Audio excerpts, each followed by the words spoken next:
Aujourd'hui, à Trois filles le matin, on vous parle d'estime de soi chez la femme.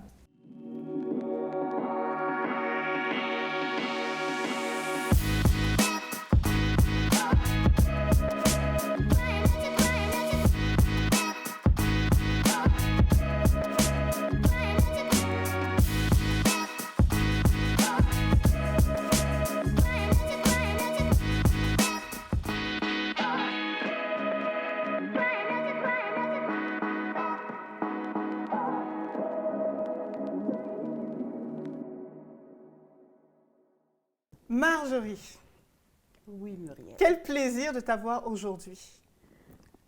Je sais qu'on va avoir une conversation très intéressante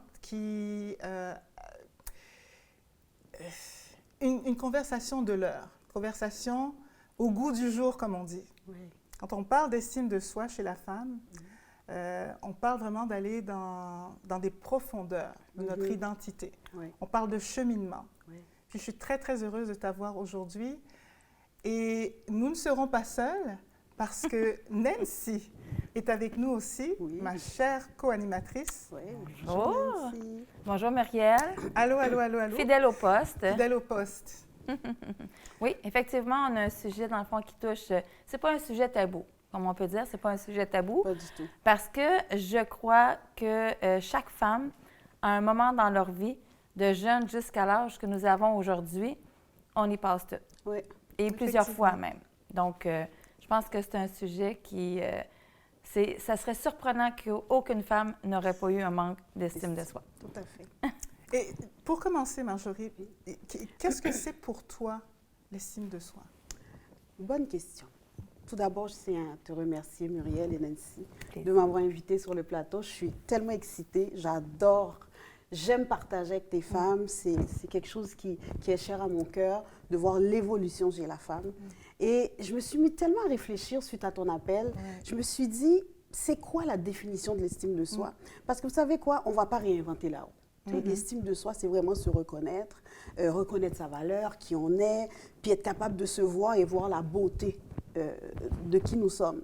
Maintenant, je me suis dit, oui, j'ai fait des conférences, j'ai fait plusieurs conférences sur l'estime de soi. Je me suis dit, est-ce que j'arrive avec une théorie ou j'arrive avec la pratique? Et suite à notre conversation, et quoi de mieux peut-être de parler d'un peu de mon cheminement par rapport à l'estime de soi. Et peut-être il y a des femmes aussi qui vont se reconnaître, de dire, OK, ça me ressemble, ou si je vis certaines choses, je peux connecter à ça. Puis Tout à comment fait. je fais pour sortir de ce pattern du manque d'estime? Mais de toute façon, Marjorie, je crois, et corrige-moi si je me trompe, parce que je ne suis pas experte en la matière, mais je dirais que de toute façon, pour arriver à une théorie, c'est parce qu'on a beaucoup d'histoire et d'apprentissage De pour être pratique, capable de de mettre une théorie. Tout à fait. Voilà. Fait que donc, on va parler théorie et pratique Et aujourd'hui. Exact. Puis, quand tu dis que tu n'es pas experte en la matière, est-ce que toutes les femmes ne sommes-nous pas experts de notre propre cheminement de l'estime de soi, de trouver sa valeur, de connaître qui on est? Et je crois que honnêtement, tôt ou tard dans notre vie, on arrive à ce mur-là pour se demander qui suis-je, qu'est-ce que j'aime. Une fois, j'ai écouté un film, puis c'était un couple qui se parlait, puis le monsieur a demandé à la femme, qu'est-ce que tu aimes? Comment tu aimes tes œufs? Puis elle ne savait pas comment elle aimait ses œufs. Puis moi, ça m'avait interpellée. Je me suis dit, mais moi aussi, est-ce que je sais quel genre d'œuf que j'aime? Donc, ça a l'air banal. Oui, effectivement. Ça a l'air banal, mais à un moment donné, on se pose la question, qu'est-ce que j'aime? Qui je suis? Quelles sont mes forces? Parce que sinon, on se perd dans « je me compare ». Oh, elle a des beaux cheveux.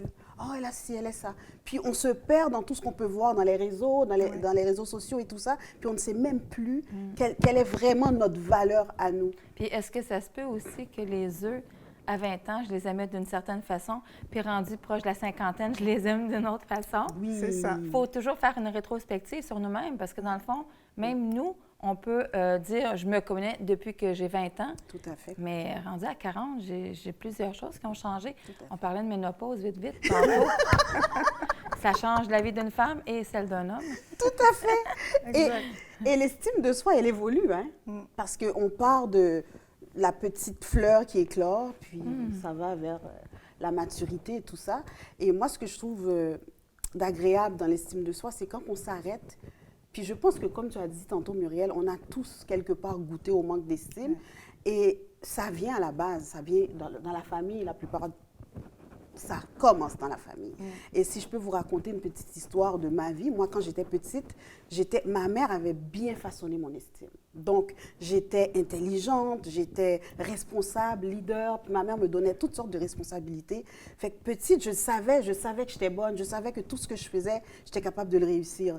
Donc, à la base, je suis arrivée, je te dirais, au monde avec la mère qu'il me fallait pour me booster mon estime.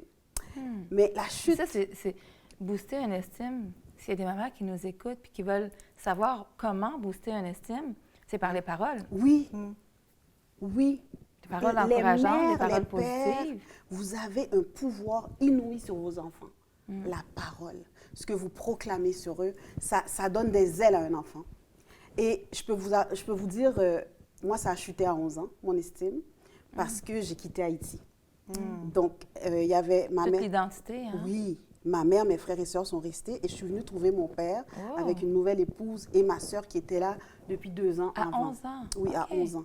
Donc, je me rappelle encore la petite fille de 11 ans qui prend l'avion toute seule, qui arrive. Puis le lendemain matin, je me réveille puis je me suis dit, je vais aller jouer dehors parce qu'en Haïti, on joue tous dehors. Alors, j'ouvre la porte de la galerie, je regarde l'arrière. Il n'y avait personne. Ah, oui, C'est déjà un choc culturel pour mon toi. Dieu! Ouais. Oui, C'est oui. vrai qu'il n'y a pas autant d'enfants à l'extérieur. Il n'y avait personne. Puis là, je me suis dit, attends, je ne vais plus jouer, moi, dans ma vie. Oui. Donc, à partir de là, je suis devenue une petite adulte. Et on est arrivé au mois d'août. Au mois de septembre, je rentre à l'école. 1980 au Québec. Minorité très, très, très, très, très visible. Donc, on était 3. Et puis, toutes les insultes ont commencé et tout ça. Donc, ma vie a juste basculé. Donc, mes notes ont chuté, mes relations, je suis devenue renfermée, je ne parlais pas. Et puis, malheureusement, je pense que mon père, à l'époque, n'était pas outillé pour comprendre que je faisais une dépression ou qu'il y a quelque chose qui n'allait pas. Alors, j'ai tout vécu ça toute seule.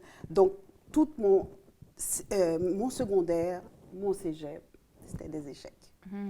Alors, pour moi, je n'avais jamais eu d'estime parce que je ne me rappelais plus du tout de mon enfance. C'est-à-dire qu'à ce moment-là, tu pensais que tu n'avais plus d'estime de soi, tu ne considérais plus ta valeur, étant donné que la personne qui justement te valorisait, qui te donnait aussi l'affection, qui pourvoyait justement cet espace de protection, elle n'était plus là. Ouais. Puis, ce qui est particulier, c'est que lorsqu'on est dans cette sphère-là, on ne sait même pas c'est quoi l'estime. On ne sait On patauge dans quelque Oui. chose, on ne sait pas nécessairement ce que c'est, Non. effectivement, mais on ressent. Qu'est-ce que toi tu ressentais? Qu'est-ce qui t'a fait dire plus tard qu'à ce moment-là, il s'est passé quelque chose? C'est quoi le ressenti? Oui, il y avait les échecs, mais qu'est-ce que Marjorie C'était le ressent? désespoir. Désespoir. ouais. Oui. C'était le vide. Puis je vais être honnête avec vous, j'ai accepté le Seigneur, j'avais 15 ans. Puis il y a eu comme Une bouffée une d'air bouffée d'air frais parce que j'étais entourée à certaines personnes significatives qui sont arrivées dans ma vie. Puis je remercie le Seigneur pour ça. Mais de l'autre côté, j'avais personne à qui confier cet état. Parce que tu as l'air bien, tu as tes parents, ton père est là, tu ne manques pas de rien. Mais à qui crier, à qui dire j'ai mal, à qui dire que je ne sais pas où je vais, qui je suis. Il n'y a personne qui peut comprendre ça, je pense. En tout cas, à l'époque, on parle toujours dans les années 80. C'est ça. Donc, tu chemines quand même dans un cercle sécuritaire Oui, qui est l'Église. Oui.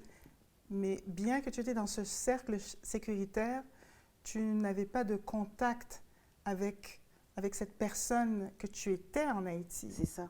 avec l'assurance que tu avais. Qu'est-ce qu'il a fallu qu'il se passe pour toi? Ce que je veux juste rajouter, c'est que quand tu as 0 référence, tu développes des comportements négatifs. Et je suis devenue colérique. Est-ce que c'est possible d'avoir 0 référence ou plutôt, est-ce qu'il n'y avait pas autour de toi peut-être des modèles de personnes qui étaient colériques? J'avais pas de modèle de personne colérique autour de moi. Non. Donc, d'ailleurs, ceux qui me connaissaient m'associaient à cette image. Oh, Marjorie, c'est une colérique. Wow. Mais c'était la seule façon... Mais tu étais jeune en plus? Oui, là, on est rendu vers 15 ans. Là. OK. 15-16 ans. Donc, c'était la seule façon que j'avais pour m'exprimer, ma douleur. Donc, maintenant, je comprends. Quand je rencontre un jeune, par exemple, en coaching qui est colérique, ou je rencontre quelqu'un qui est colérique, je me dis, ah, qu'est-ce qu'il y a derrière Tu cette sais, colère? effectivement, Ouais. tu sais qu'il y a une histoire Oui. derrière, un vécu. Oui, oui. Donc, le déclencheur est arrivé, tu m'as demandé tantôt c'était Ouais. quoi le déclencheur, vers 30 ans. Wow! Oui. Ça a donc, quand même été long. ça a été très long. J'ai eu quand même, je me suis mariée, j'ai eu ma fille et tout ça. Et un jour, je parlais au téléphone avec ma mère. Écoutez bien ça, les parents qui écoutent présentement. Je parlais au téléphone avec ma mère, puis elle me dit, Marjorie, je pensais que tu allais être médecin, toi. Je fais, ben non, maman, j'arrête pas d'échouer tout ce que j'entreprends. Elle me dit, mais non. Elle me dit, tu étais très intelligente quand tu étais petite. Alors là, il y a eu un déclic dans ma tête. Et puis là, j'ai commencé à me rappeler. Elle a commencé à me parler de l'enfant que j'étais, comment j'étais brillante, j'étudiais, je retenais facilement les choses. Et ça a tout changé dans ma vie. Mon estime n'est pas revenue instantanément, mais il y a quelque chose que ma mère a déclenché sans le savoir. C'est ça. Donc, il y a comme eu comme... Elle a réveillé un ancrage qu'elle-même, elle avait bâti, qu'elle-même, elle avait cultivé à l'intérieur de toi. Ouais. C'est la puissance vraiment des Des la paroles. puissance des paroles, c'est incroyable sur un enfant.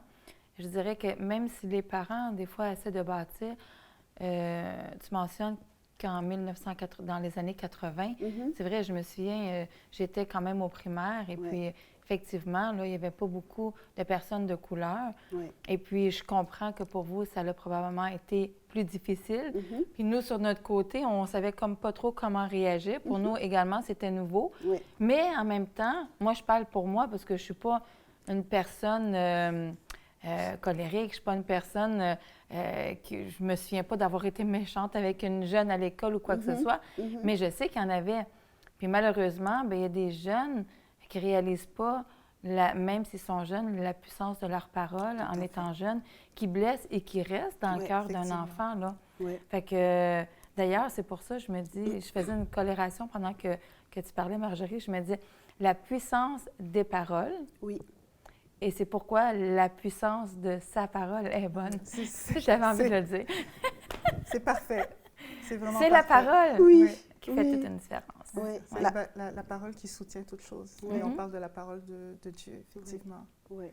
Donc, Marjorie, tu as 30 ans, tu as cette conversation avec ta mère qui te rappelle à ton histoire d'une certaine façon, à ce qu'elle a semé en toi. Mais la vie n'est pas un long fleuve tranquille. C'est-à-dire qu'il y a des choses, c'est-à-dire qu'il y a quelque chose qui est réveillé en toi, il y a une motivation qui est là, Oui. mais il y a les circonstances de la vie qui continuent à frapper d'une certaine façon. Oui. Parce que entre 30 et 40, en fait, ça a été mes pires années. Oui, parce que là, oui, j'ai la conscience que je peux accomplir des choses, puis en même temps, il y a toute cette blessure qui me rattrape. Donc, le déclencheur a été une fausse couche. Donc, il y a une série de fausses couches après ma fille. Et là, la dépression frappe pendant des années. Maintenant, l'estime a encore chuté encore plus bas. Parce que, est-ce que tu devais te dire, j'essaie de réfléchir, je me dis, tu devais te dire, j'étais pas bonne à l'école, là, je suis même pas bonne pour avoir des enfants. Tu sais, dans le fond, c'est un peu ça, là. C'est drôle parce que je dirais, Dieu m'a donné ma fille pour m'accrocher à la vie. Et c'était le seul moment où ce que je pouvais avoir une conscience, c'est quand ma fille était là. D'ailleurs, dernièrement, elle m'a dit qu'elle ne s'est même pas rendue compte que j'étais en dépression. Je souriais quand elle était là, je prenais soin d'elle, je faisais tout ce qu'une mère devait faire, mais en dehors de ça, je n'existais plus. Marjorie, je connais ton histoire. Oui. Je connais en fait une partie de ton partie. histoire. Et je sais que tu es discrète quand tu parles des fausses couches que tu as eues. Parce Oui. que tu en as eu plusieurs. Oui. Est-ce que tu veux nous partager combien de fausses couches Parce que je pense qu'il y a des femmes qui vont se sentir justement interpellées par cette souffrance qui n'est pas gratuite, qui n'est pas vaine, qui n'est pas nulle, que tu as traversée pendant plusieurs années. Oui, mais je suis capable d'en parler maintenant. Oui. Le Seigneur m'a complètement guérie de ça. Et c'est suite à une conversation qu'on avait eue, toi et moi, OK. que je te dirais, en tout cas, si tu veux qu'on en parle. Oui. En fait, j'ai eu 7 fausses couches. Wow. Et c'est après ma fille. Donc, à l'époque, à l'église, c'était diabolique. C'est parce que tu ne priais pas assez, C'est ça. c'était ci, c'était Oh, ça. mon Dieu, ouais. Donc, je ne sais pas maintenant comment on accueille une femme qui a une fausse couche. Non, au contraire, là, je dirais qu'aujourd'hui, en tout cas, c'est peut-être pas comme ça dans toutes les églises, Ouais. mais de moi, je dirais que connaissances. non. Des jeunes femmes, pour en avoir vu, qui ont des fausses couches, on met pas un blâme, on met pas... OK. non, c'est plutôt, on les prend sur notre aile, puis C'est on prie magnifique. avec elles, et puis Ouais. on dit, maintenant, de ne pas se décourager, OK. que Dieu a des plans merveilleux pour elles, Wow. mais on ne blâme pas la femme. D'accord. Merci Seigneur. Oui, je suis rassurée d'entendre ça. Mais tout ça pour vous dire que ça n'a pas aidé au processus Certain. de rebâtir mon estime et tout ça.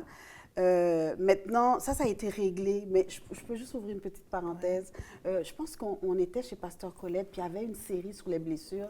Et puis, je pense que c'est toi qui avais dit que le Seigneur t'avait montré tes enfants. Oui. Ouais. Puis je suis allée en Haïti, puis j'ai été prier cette journée-là, puis j'ai demandé à Dieu, j'ai dit Seigneur, je veux les voir. Et là, tout d'un coup, il y avait une bulle qui s'est ouverte devant moi, j'étais en train de prier, puis je les ai tous vus. Oh. Et cette journée-là, il y a eu une paix qui m'a envahie, là.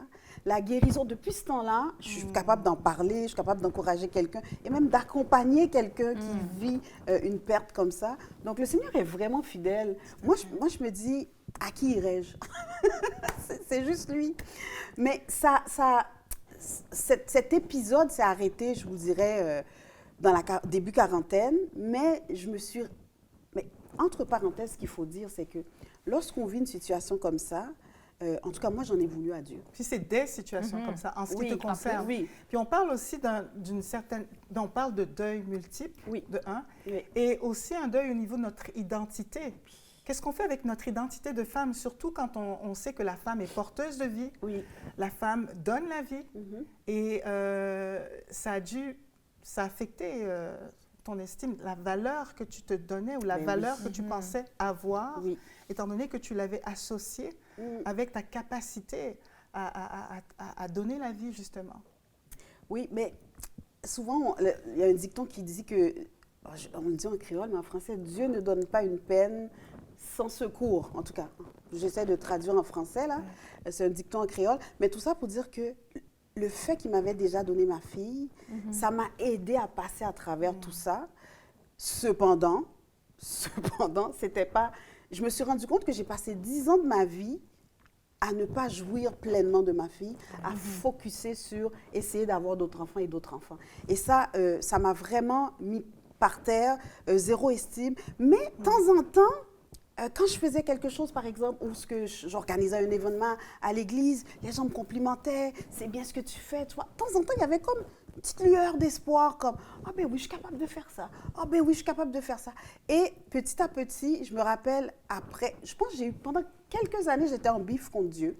Puis c'est drôle parce qu'on n'en parle pas souvent de cet Non, état. mais C'est puis important, pourtant, justement. faut pas que la personne, justement, la dame à qui ça arrive, ben se dise, oh mon Dieu, je suis en train de pécher total. Ah oui. Tu sais, là, on se tape encore plus sur la tête dans Oui. ces moments-là. Mais Oui. moi, ce que je dirais, c'est, c'est courageux de le dire haut Oui. et fort, Oui. parce que ça fait en sorte que quand on le déclare, puis qu'on dit, oui, on s'entend que Dieu connaît déjà nos pensées. Exactement. Fait que, tu sais, on dit non, je ne suis pas fâchée, mais qu'à Oui. l'intérieur, ça fait t'es où, Oui, Seigneur, tout à puis je fait. te Oui. comprends pas. Dieu comprend, Dieu connaît. Donc, on est C'est tous ça. bien de le dire à la voix haute. Seigneur, je suis pas contente. J'ai l'impression que tu m'entends pas. J'ai l'impression d'être là pour toi, mais que Ouais. tu ne me vois pas. Ouais. Tu lui dis tout ça, puis de toute façon, moi, je pense que, je vais le dire comme ça, c'est pas hypocrite, tu sais. Ça donne à rien de le cacher. Mais tout là, à fait, tu sais. il le sait. Il connaît nos cœurs. Oui. Il connaît Oui. nos pensées. Oui. Puis de toute façon, en le disant, bien, il y a d'autres dames aussi, d'autres personnes Oui. qui peuvent nous aider. Si on garde ça pour nous, comment avoir de l'aide? Tout à fait. Et Tout puis à dans fait. cette dynamique avec Dieu, Mhm. sachant que nous sommes ses enfants bénis, ses enfants chéris. Ouais. Même si les évidences de la vie ne nous le démontrent pas de façon automatique, il y a une relation qui est là. Il y a une relation que Dieu veut développer avec nous. Tout à fait. Et de dire qu'on est fâché, qu'on est triste, qu'on est en colère, Oui. qu'on est déçu, qu'on est frustré, Mhm. ben, toutes ces choses-là font partie justement de cette dynamique. Les psaumes qu'on lit aujourd'hui, c'est ça. Ce sont C'est les les états états d'âme de David, De David, tout à fait. dont il est dit... Sauf quand on lit le psaume des temps modernes, c'est les états d'âme de JF. Ah oui, ça, c'est autre chose.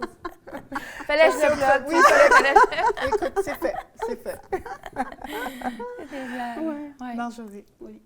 Donc, tu es à cette étape de ta vie où il y a des soubresauts de lumière, d'une certaine façon. Il y a des choses que tu ressens. Tu te dis quoi dans ces moments-là? Alors que ce que tu vis est plutôt sombre, il y a ces petites lumières qui sont là, qui viennent, qui sont comme étincelantes pour toi. Qu'est-ce que tu te dis à ce moment-là? Ben, je commence à me dire, mais peut-être que j'ai des capacités. Ouais, peut-être que je suis capable de réussir quelque chose. Et je me rappelle un jour, je suis allée dans un service, début quarantaine, et puis il y a quelqu'un qui est venu prier pour moi, qui m'a dit, il y a le temps que tu sors de l'ombre, tu vois. Puis je suis comme, mais de quelle ombre que je suis? On n'est même pas conscient. Non, c'est ça. On le Parce sait qu'on pas. croit tellement qu'on est bonne à rien qu'on n'est pas conscient Oui, qu'on peut faire plus. Et tu faisais des choses à ce moment-là. oui. Tu faisais beaucoup de choses pour les femmes aussi. Ça, c'est après C'est que j'ai après, commencé ok, avec les d'accord. femmes. Mais tu sais, j'étais quand même active à l'église, je m'occupais des enfants, j'organisais des événements. J'ai toujours fait plein de choses, mais en dehors du sourire de Marjorie, parce que j'étais réputée pour mon sourire, personne ne savait. Tu sais, je riais pour ne pas pleurer, alors personne ne savait. Puis c'est pour ça que maintenant, quand je vois quelqu'un qui rit tout le temps, je me pose des questions. Comment tu vas? C'est parce que derrière... Les vraies questions. Oui. Tu sais ce que c'est que porter un sourire Oui.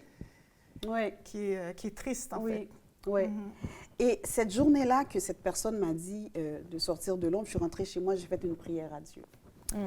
J'ai demandé pardon à Dieu et je lui ai dit qu'à partir d'aujourd'hui, j'allais plus me fâcher contre lui, quel que soit ce qui m'arriverait. Wow. Et c'est cette journée qu'il y a quelque chose qui s'est passé dans ma vie que je ne sais pas quoi, et tout s'est enclenché. Et j'ai dit à Dieu, si toutefois j'ai une autre fausse couche, là, je ne vais même pas me fâcher.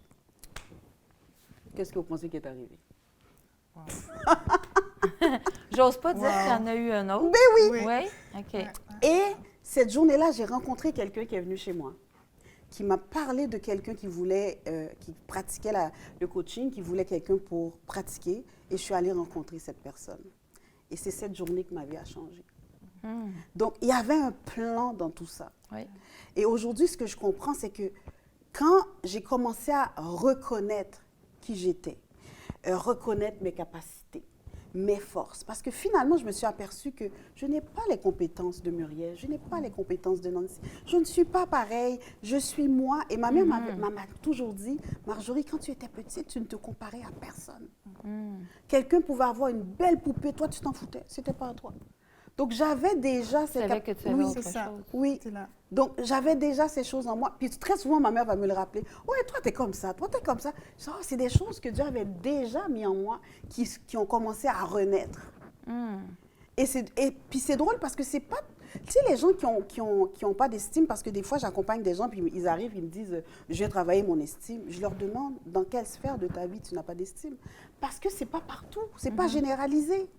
Donc, c'est certaines périodes, certaines circonstances qu'on a un manque d'estime, mais si on va aller chercher à d'autres étapes où que l'estime est correcte, on peut comparer et ajuster les choses. Donc, c'est là que j'ai commencé à comprendre que c'était pas partout que j'avais ce manque d'estime. C'est-à-dire que dans toutes les sphères de ta vie, qu'est-ce qui s'est passé? Il a fallu que tu choisisses des domaines où tu cultives l'estime de toi, ou bien tu as fait le constat que tu n'avais pas nécessairement l'estime de toi dans tous les domaines Au fait, importants pour toi? avec un recul, je le constate. Parce que des fois, je regardais, par exemple, à l'église, j'étais responsable des événements.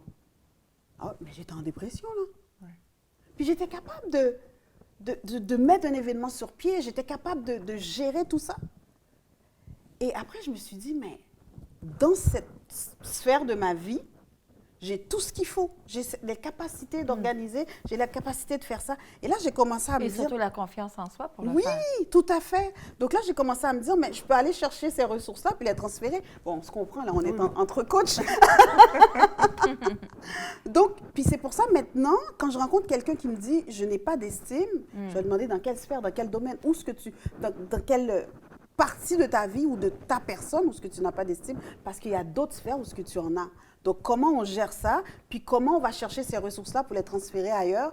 Puis l'estime de soi, de toute façon, à un moment donné, elle peut chuter, elle peut remonter, elle peut chuter, elle peut remonter. C'est important ce que tu dis. Tu sais, des fois, on rencontre des personnes, ou des fois, nous-mêmes, dans notre propre vie, on fait des choses, on nous complimente pour ces choses qu'on a faites, mais on ne reconnaît pas, bien qu'on sait que ces choses-là ont été faites par nous, on ne reconnaît pas, on ne donne pas de valeur à ce qu'on a fait. Ouais. C'est vrai. On ne reconnaît pas cette valeur. Par quoi, qu'est-ce qui doit se passer? J'entends qu'il y a eu une reconnexion avec Dieu. Oui. Il y a une reconnexion, une réconciliation, une restauration avec Dieu. Oui. Pour commencer à voir qu'effectivement, que ce que tu fais a du sens. Et ce que tu fais qui a du sens, tu commençais à l'emmagasiner d'une certaine façon dans ta banque, dans ta banque de ton estime. Comment est-ce que ça doit se passer, ça? Wow, ça c'est une bonne question. Avec le recul, je peux te dire comment ça s'est passé. Mais comment ça doit se passer s'il y a quelqu'un présentement, par exemple, qui vit cette étape de manque d'estime? Si je savais ce que je sais maintenant, ce que je ferais. Oui, justement. Oui. Parce que plusieurs de nos téléspectatrices ont besoin de savoir, justement. Ce que je ferais, c'est que je prendrais un temps, puis de noter tout ce que je fais de bien, tout ce que je réussis. Et dans une période de manque d'estime, peut-être qu'on a besoin de savoir qu'est-ce que les gens pensent d'eux, qu'est-ce qu'ils disent de toi, par exemple. Parce que je me rappelle, les gens me disaient, t'étais bonne dans ça, t'étais bonne dans ça.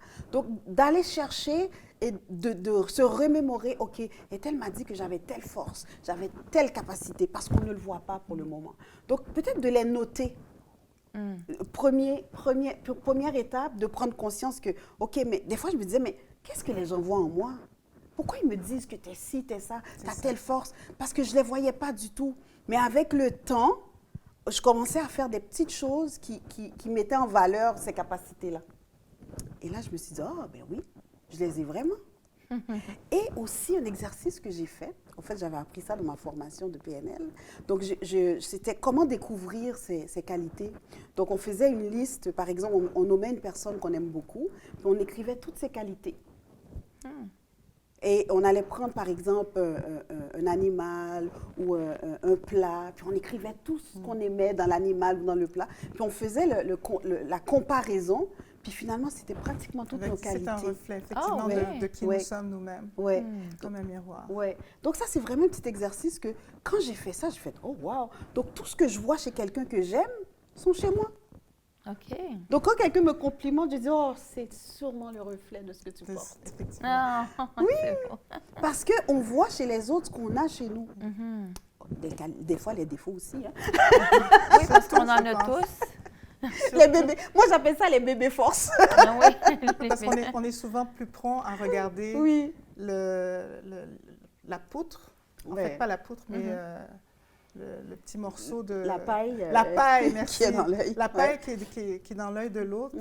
Et on ne voit pas la poutre qui est dans la nôtre. Mais en même temps, je me souviens à l'école, parce que là, je me souviens pas la dernière fois qu'on m'aurait posé la question, mais tu sais, peut-être un nouvel embauche ou à l'école, les professeurs qui te demandent de dire « donne-moi tes qualités, tes défauts », on a beaucoup plus de facilité à mettre des défauts que des qualités. Tout à fait. Puis pourtant, là, tu sais, en tout cas, c'est comme... Mais Nancy, tu sais quoi? Les gens nous répètent souvent nos défauts. Tu sais, nos familles, à l'entour de nous. C'est peut-être pour ça qu'on s'en... Toi, t'es colérique, toi, t'es ci, toi, t'es ça. Puis des fois, c'est juste une période, hein? C'est parce que je me suis fâchée pour quelque chose, pour en dire... Alors que c'est pas le cas, là, tu sais, on n'est pas des personnes... Oui, c'est vrai, les gens nous le rappellent. Donc, qu'est-ce qu'on fait avec ça? Avec cette liste? Quand les gens nous rappellent justement nos défauts. Oui. On en fait une liste, on en fait quoi? Ben, tu sais, moi, il y a des défauts. Moi, je vais être honnête parce qu'il y a des choses qu'on est conscient. On va dire, oui, je suis comme ça, OK? Ça, quand on est consciente que c'est ça, moi, je dirais, prenez le temps de travailler là-dessus. Faites-vous accompagner ou travailler là-dessus. Parce que j'étais vraiment colérique. OK? J'ai fait beaucoup d'accompagnement en coaching là-dessus. Et le Seigneur aussi, j'ai beaucoup prié là-dessus. Puis aujourd'hui, quand je rencontre les gens qui me disent qu'ils sont colériques, je dis, mais ça se guérit la colère. Aujourd'hui, des fois, je cherche ma colère. Des fois, je me dis, allez filles, mets-toi en colère là. Parce que tu en as besoin. Il y a des circonstances dans la vie où tu as besoin justement de cette colère. Mais je me suis rendu compte qu'avant de se rendre à la colère, il y a un processus. Et le processus peut être comme moi, avant de péter une coche, j'ai besoin de m'exprimer. J'ai besoin de dire clairement, voici ce que tu viens de me faire m'a blessé. Donc, je n'ai plus besoin de me rendre jusque-là. Oui. Donc, je me suis auto-coachée pour voir c'était quoi ma limite avant de me mettre en colère. Donc, on est capable de gérer notre colère. On est capable de mettre des ressources, des choses en place pour dire non, je ne veux pas aller là. On est rendu des adultes. Je pense que la plupart des gens qui nous écoutent, c'est des adultes. Donc, qu'est-ce qu'on fait pour arrêter l'hémorragie d'une crise? Donc, on est capable de faire ces choses-là. Donc, pour moi, lorsque quelqu'un me dit maintenant mes angles morts, que j'appelle ça, parce que oui, des fois, j'ai des gens qui vont me dire « Oh, tu ne vois pas chez toi, il y a ça. » Donc, je le prends en considération. Puis si je vois c'est quelque chose qui est dérangeant pour ma personne ou lorsque je suis en public, des choses comme ça, je vais prendre ça en considération. Ça nous revient, hein? Oui. Tu sais, ça nous revient en mémoire quand il se passe quelque chose. Oui. Mais moi, je pense que c'est une belle force, hein? Tout à fait, Parce que surtout- dans le fond, surtout en être fier. de reconnaître, Oui. d'accepter qu'une personne a trouvé tel défaut par rapport à nous, puis là, de reconnaître, de dire, ben oui, c'est vrai. Mais déjà, je donne un exemple, si c'est, comme vous dites, la colère, puis que là, je commence à me mettre en colère, puis je repense à ce que la parole de la personne me dit, bien, déjà, c'est déjà un bon point de le reconnaître, puis de l'apaiser tout de suite. Mais c'est parce que ça ne change pas tout de suite comme ça non plus. Il faut se donner un temps. Moment. Oui, ça prend un temps. Puis vous savez, moi, ce que je fais aussi, tout ça, c'est j'ai mis comme des balises alentour de moi. Il y a certaines personnes que j'ai donné l'autorité de me Très rappeler. important. Oui, c'est pas Très n'importe important. qui, hein? Oui. C'est pas n'importe Oui, qui. C'est ça. Puis Oui. c'est important aussi d'investir dans un cercle, Oui. d'entretenir un cercle Tout à d'amitié Tout à fait. pour donner l'autorisation à ces personnes de parler sur notre vie d'une certaine façon. Oui. Donc, il faut savoir qui on a autour de nous, Oui. la qualité de ces personnes-là. Ce qui est très important lorsqu'on donne cet accès aux gens, ce sont des gens qui nous aiment. Oui, Important. c'est la C'est clé. très important. On le parce sait qu'ils veulent notre bien. Oui, Exactement. oui, parce que ça va être un regard amour qu'ils vont avoir sur nous pour nous dire, par exemple, telle chose chez toi, ça serait à travailler ou prends ça en considération. Donc, moi, j'ai volontairement mis ces gens-là Tout à fait. alentour de moi et je leur dis, si tu vois quelque chose, rappelle-moi. On va définitivement les écouter parce qu'on Oui. sait qu'ils nous veulent l'ont notre dit bien. par amour. Oui. Puis on sait que justement, on va être nourri Mhm. par cette amitié, par cette fraternité, Oui, ces échanges, ces partages. tout à fait. Donc, tout à fait. mesdames, c'est tout le temps qu'on avait. Oh! On a fait déjà notre beau 30 minutes.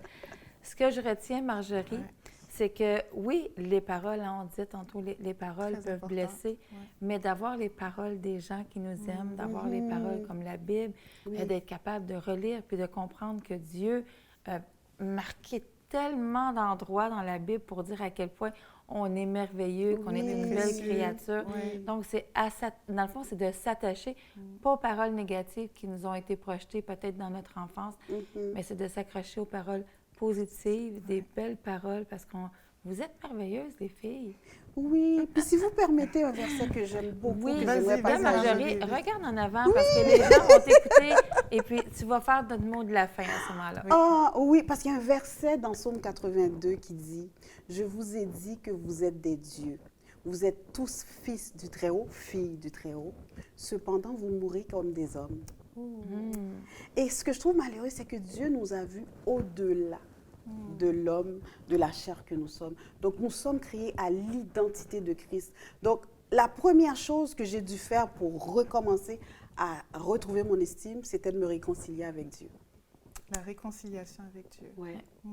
Donc, je ne sais pas ce que vous vivez aujourd'hui, si vous sentez le besoin de vous reconnecter à votre Père Céleste, je vous invite à le faire dans votre salon, dans votre chambre à coucher, simplement lui remettre votre vie et vous allez voir que Dieu a un plan, un projet de vie pour vous et tout ça va se remettre. Il va mettre les bonnes personnes alentour de vous. Il va créer des occasions pour faire de vous l'être extraordinaire que vous êtes.